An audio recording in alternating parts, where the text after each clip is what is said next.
2020 Tokyo Olympic Games have been postponed by a year. The decision was made following a conference call between the International Olympic Committee President Thomas Bach and the Japanese Prime Minister Shinzo Abe.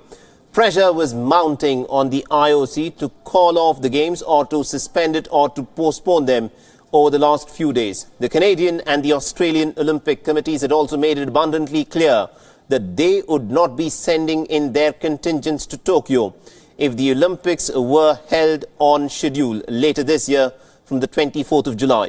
The British Olympic Committee and also the influential United States Olympic Committee had also asked for a postponement by 12 months due to the coronavirus pandemic. The IOC had initially asked for a 4-week period to factor in different scenarios, but the pressure from athletes the world over has finally seen the decision now being made. This will be the first time that the Olympic Games have been postponed in peacetime. The Games had previously been postponed during the two world wars. All right, now to give us more information in terms of what's happening there, we're joined in by WION's correspondent Grace Lee, who's joining us live from Tokyo. Good evening to you, Grace. Tell us what is presently happening in terms of the Tokyo Games that have now been postponed by at least about a year's time. Yeah, well, here's what we know now is that the Olympics will be postponed. It won't be happening this year, but sometime next year, but before the summer. Now, Shinzo Abe says he wants to continue keeping the name Tokyo 2020 instead of making it Tokyo 2021. You can imagine that's because of the extensive amount of marketing that's been done for the Tokyo 2020 Games. It's going to be a little bit too late to try and change that now.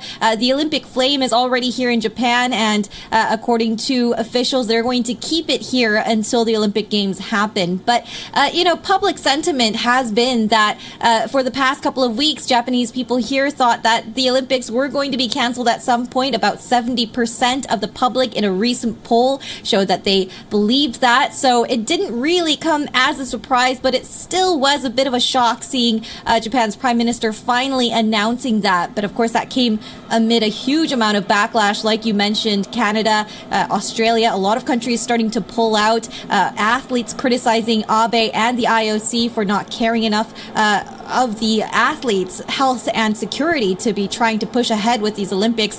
This, according to Reuters, will be a $10 billion hit on Japan's economy, and this comes at a time when Japan is already suffering the losses of the shrinking tourism industry due to the coronavirus outbreak. So we can see how the Japanese government responds to this, but they've already said that they're going to have a couple rounds of packages to try and help out the small and big businesses here. Absolutely, indeed. And the other aspect that a lot of people are in fact looking at when they are talking about Japan is in terms of how it has managed to keep the number of infections reasonably low in comparison with some of the other centers that have witnessed a very large number of outbreaks.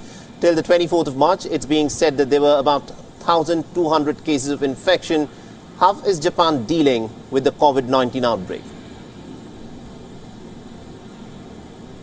Yeah, well, like I've mentioned to you guys before, the public sentiment here is that, social distancing isn't really on the top of the minds of a lot of people here. Japan's government hasn't really been urging people to stay indoors.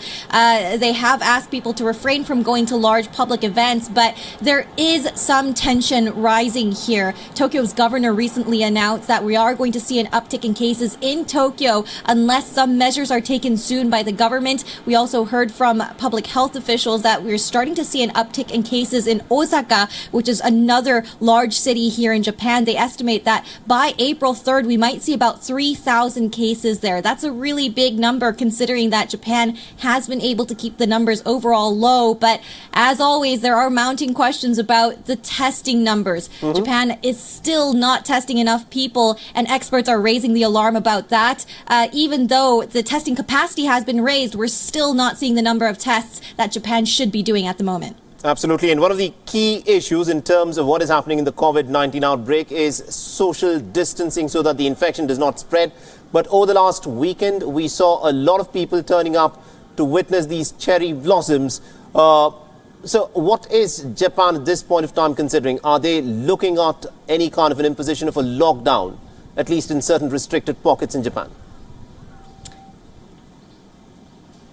Yeah, well, that's what Tokyo's governor has warned. Unless some measures are taken soon, Tokyo might go into a lockdown mode. Now, as for the cherry blossoms, I've seen it firsthand because I live just outside of a park. There were large numbers of people over the weekend. It was getting a little warmer, so people were out there doing picnics and out there with friends and families, large groups at a time. That's absolutely not something that doctors and health experts recommend at this time during the COVID-19 outbreak. And of course, we also saw last week when the Tokyo Olympic flame arrived here, 50,000 people gathered to see the lighting of the flame here in Japan. And that, of course, is another statistic that is not welcome during the COVID-19 outbreak. So there are international experts urging Japan's government to try and be more vigilant in alerting its citizens to stay away from each other. All right, we'll have to leave it there. Thank you very much indeed, Grace Lee, for joining us and getting us all those updates from Tokyo.